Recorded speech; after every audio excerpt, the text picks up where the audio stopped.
Hey, now that you kind of know why we're doing this and you have a few ideas of what you might want to put in your toolbox, in your toolkit, let's get down to how.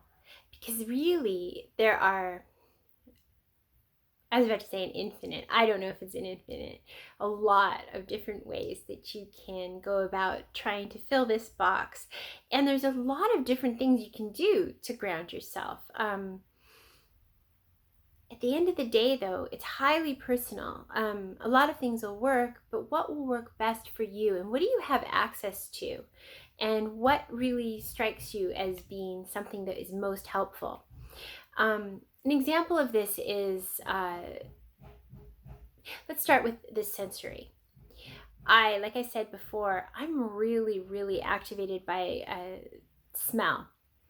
And strong scents will ground me almost immediately if they work that way. Like lavender, for example, is an easy go-to one that's fairly easy to find and keep around the house.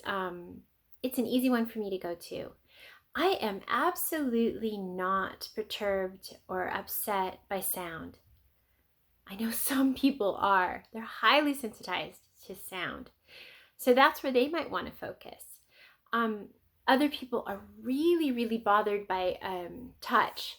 And so things that can set them off would be maybe, I mean, I'm thinking back to little kids, but honestly, adults feel this way as well. But like a pair of itchy socks or an itchy sweater or a pair of jeans or something that really, really don't fit you well, that might really bother you.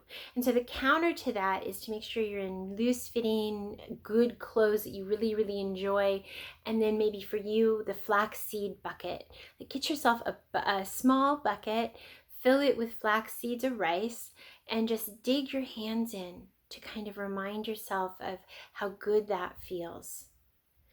For other people, sight is really, really both a trigger and a thing that they can use to ground themselves. Again, sight doesn't bother me so much, so I don't really need this. But for other people, having a sleep mask nearby that can just block out all sight is really helpful.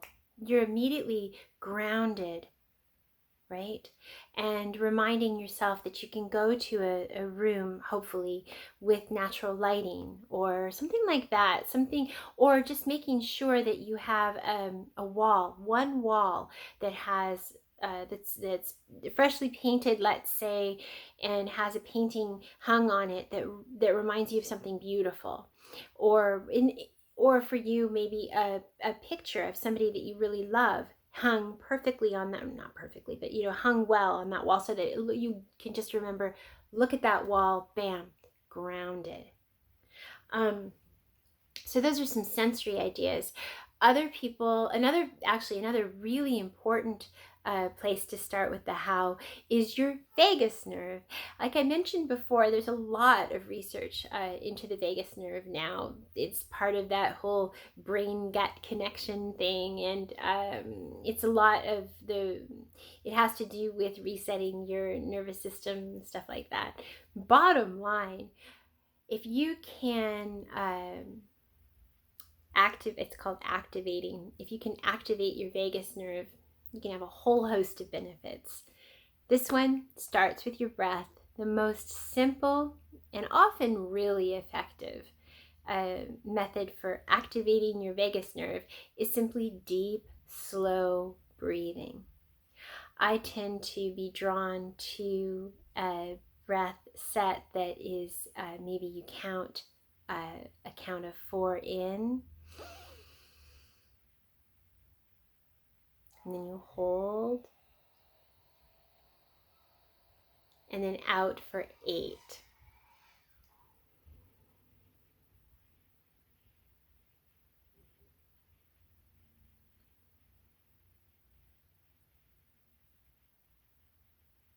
There's lots of different types of deep breathing exercises in yoga. In the yoga practice, I believe it's called pranayama.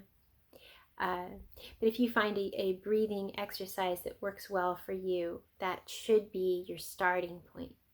Most of the time, Your breath is accessible to you. Beyond that, for vagus nerve activation, another few that are usually pretty accessible and easy for a little toolkit like this: gargling. It's odd, isn't it? But gargling actually activates your vagus nerve, and it's pretty simple to do. And honestly, I don't know if you're in this group, but it tends to make me giggle. And so that also makes me feel better almost immediately. You can gargle with just a tiny bit of salt, warm water. It's really not important. It's not a good idea to over worry about what or how or whatever. Just gargling. It actually really does activate it. Now that brings us to the next level. Maybe it might be in your toolbox. It's not in mine.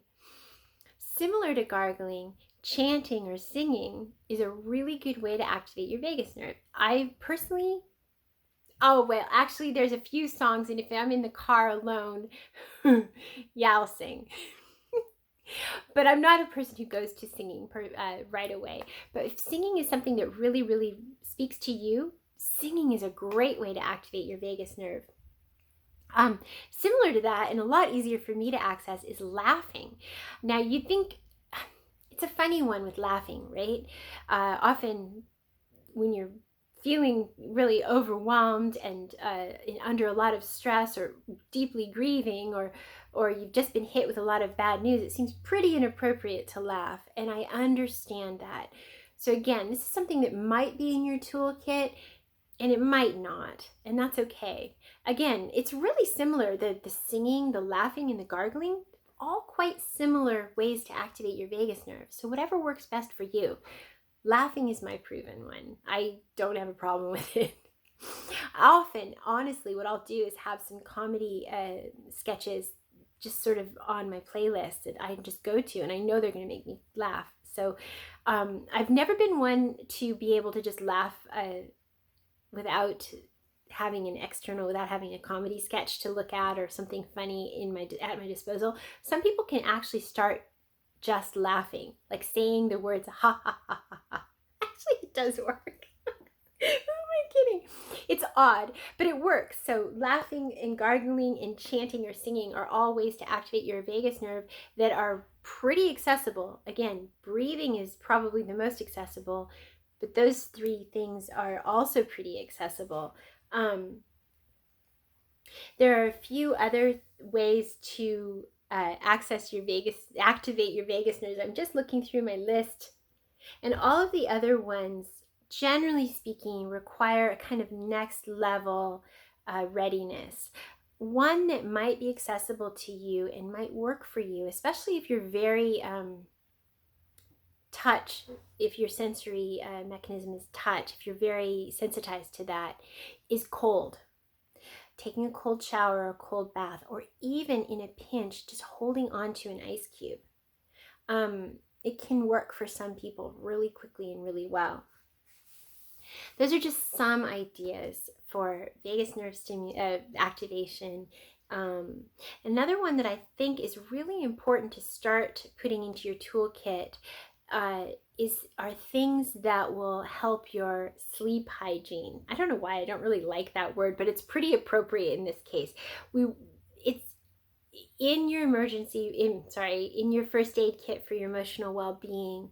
One of the things that's really important is sleeping well. And I understand that is an entirely different chapter, but might be helpful to start for this small toolkit, things that you might be drawn to help you get a little bit better sleep.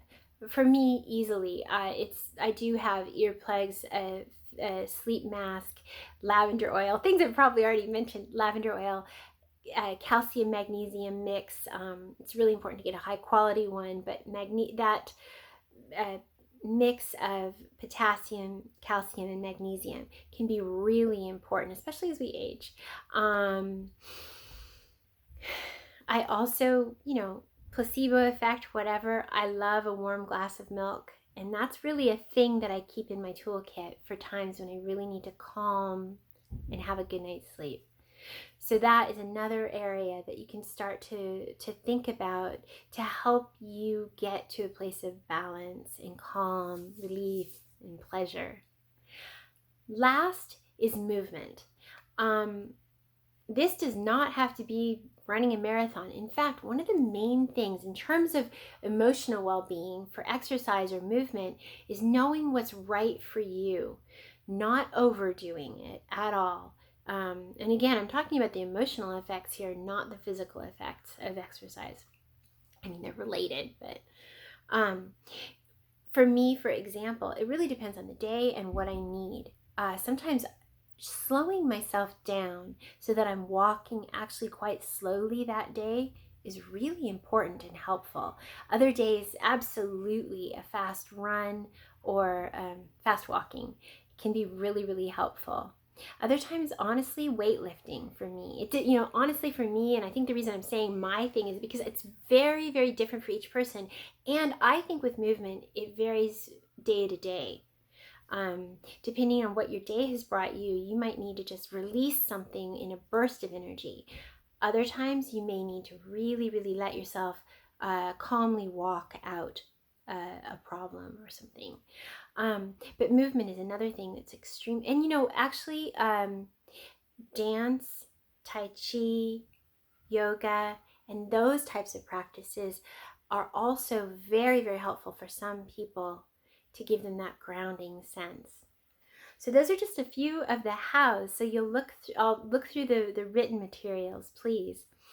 But always start with your breath, and then move into those certain different, the vagus nerve activation exercises, sleep hygiene things, and then movement or exercise.